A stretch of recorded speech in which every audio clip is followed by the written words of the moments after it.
નમસ્તે મિત્રો, એચએમ કિચનમાં તમારું સ્વાગત છે। આજે આપણે બનાવીશું મોરબીના પ્રખ્યાત એવા શાકપુરી। તો કઈ રીતે બને છે તેની માટે પૂરેપૂરો વિડીયો જોશું। ઘણા બધા નાસ્તા સવારે આપણે કરતા હોઈએ છીએ, પણ ઘણીવાર થાય કે શાકપુરી તો કંઈ સવારે નાસ્તામાં મજા આવતી હશે, પણ હા મિત્રો, આ મોરબીમાં આ રીતે શાકપુરી મળે છે, તેની મજા મેં પણ લીધી। તો મને થયું કે ચાલો મારા વ્યુઅર્સ સાથે પણ આ રેસીપી શેર કરું। તેટલા માટે હું આજે શાકપુરીની રેસીપી તમારી સાથે લઈને આવી છું।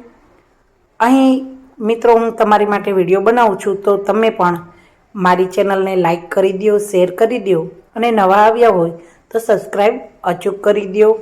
અને પૂરેપૂરો વિડીયો આપણે જોશું, તો જેથી કરીને કોઈ પણ સ્ટેપ મિસ નહીં થાય। સૌપ્રથમ અહીં હું ઘઉંનો લોટ લઉં છું પૂરી બનાવવા માટે। તો ઘઉંના લોટની અંદર મીઠું અને તેલ એડ કરીશું। ત્યારબાદ લોટને એકદમ સરસ તેલ મિક્સ કરી અને એક સરખો કરી લઈશું। ત્યારબાદ તેની અંદર ધીમે ધીમે પાણી એડ કરતું જવાનું અને પૂરીનો લોટ બાંધવાનો છે।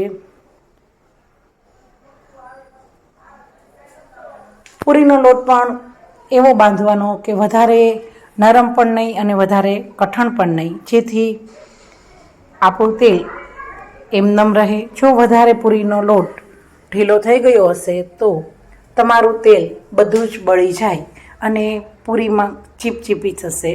માટે હંમેશા મીડિયમ લોટ પૂરીનો તૈયાર કરવાનો।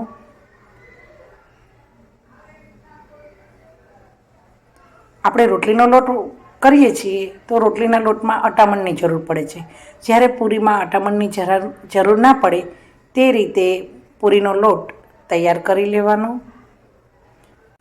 આ પૂરી મસાલાવાળી નથી બનાવતા, ફક્ત મીઠું નાખીને જ બનાવવામાં આવે છે।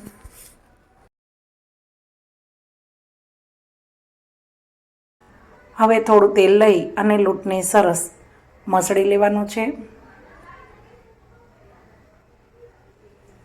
અને તેને ત્યારબાદ 5 મિનિટ રેસ્ટ કરવા મૂકીએ। ત્યાં સુધીમાં તેલ ગરમ કરવા મૂકી દઈએ અને તેલ ગરમ કરવા મૂકીએ ત્યારબાદ લોટમાંથી એક સરખા લુવા કરી અને આ રીતના રાઉન્ડ શેપના કરી લેવાના છે। બધા જ લોટમાંથી સરખા શેપમાં આ રીતે પૂરીના લુવા લઈ અને બનાવી અને તેની ઉપર થોડું તેલ એડ કરી દેવાનું, જેથી એકબીજામાં ને લોટ ચીપકે નહીં। ત્યારબાદ તમે પાટલી વેલણ ઉપર અથવા મારી પાસે પૂરીનો સંચો છે તેમાં હું પૂરી બનાવું છું, તો તમારી પાસે જે પણ હોય તેમની અંદર તમે પૂરી બનાવી શકો છો। મારી પાસે આ રીતે પૂરીનું મશીન છે, તો તેમાં હું એકસાથે 2 પૂરી બનાવું છું। આટલું જ પ્રેસ કરતાં પૂરી તૈયાર થઈ જશે। તેલ ગરમ થઈ ગયું છે તો તેની અંદર લીલા મરચાં એકદમ સરસ તળી લઈએ। આજે રેસ્ટોરન્ટ ટાઈપ બનાવીએ છીએ, તો દરેક વસ્તુ ઘરે બનાવશું અને જે રીતે તે લોકો પીરસે છે તે જ રીતે આપણે પણ પીરસીશું। તો આ રીતે મરચાં તળાઈ ગયા ત્યારબાદ પૂરી મેં દબાવીને તૈયાર કરી છે, તો તે પૂરીને વારાફરતી તળી લઈએ। અહીં દરેક પૂરી ફૂલવી જોવે તો જ તમને તેના જેવો ટેસ્ટ પણ આવશે અને લુક પણ તેના જેવો જ આવશે। તો આ રીતે બંને બાજુ ફેરવી અને પૂરી સરસ તળી લેવાની છે। આ પૂરીને એક પ્લેટની અંદર લઈ લેશું। ત્યારબાદ ફરીથી બીજી પૂરી એડ કરી અને આ રીતે બધી જ પૂરીને તળી લેવાની છે। તો હવે તે લોકો બટેકાનું શાક કઈ રીતે બનાવે છે તે પણ જોઈએ। તો અહીં બાફેલા બટેટા લીધા છે। આપણે જે શાક વઘારીએ છીએ તેવું તે વઘારતા નથી। આ રીતે બાફેલા બટેટાના પીસ કરી અને તેને કોઈ પણ એક વાસણમાં લઈ લેવાનો અને તેની ઉપર હળદર, મરચું પાવડર, ગરમ મસાલો પાવડર, અને મીઠું એડ કરવાનું છે.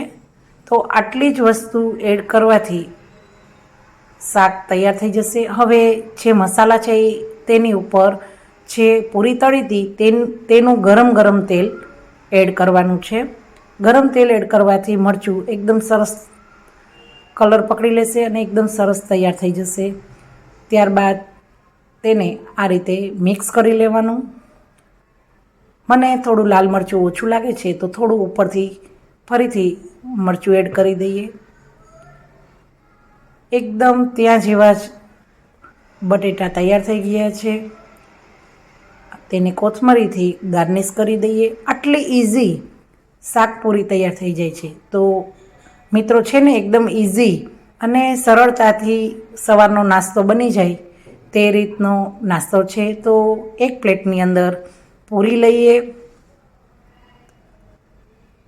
એક ખાનામાં જે શાક તૈયાર કર્યું છે તે શાકને લેશું.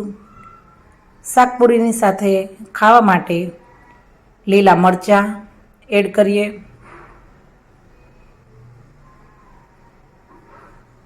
તેની સાથે કાચી ડુંગળી દેવામાં આવે છે તો કાચી ડુંગળી પણ મેં સમારીને લઈ લીધી છે. સાથે સાથે ગાંઠિયા પણ સર્વ થાય છે તો ગાંઠિયા એડ કર્યા છે. અને પપૈયાનો સંભારો પણ બનાવ્યો છે તો પપૈયાનો સંભારાને પણ એડ કરી દઈશું. તો મિત્રો મેં આ પ્લેટ તૈયાર કરી છે. તો તમે ક્યારે બનાવો છો તેની કોમેન્ટ જરૂર કરો.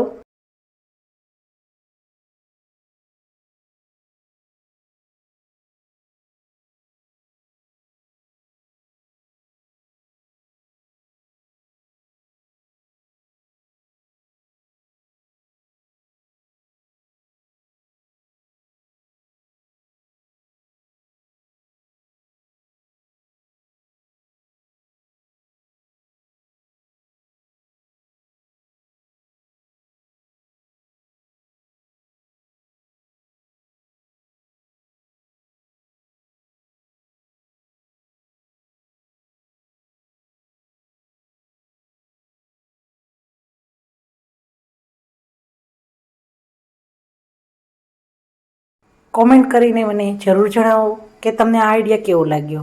અને આ જ રીતના નવા આઈડિયા સાથે ફરી HM કિચનમાં મળીશું. થેન્ક યુ મિત્રો.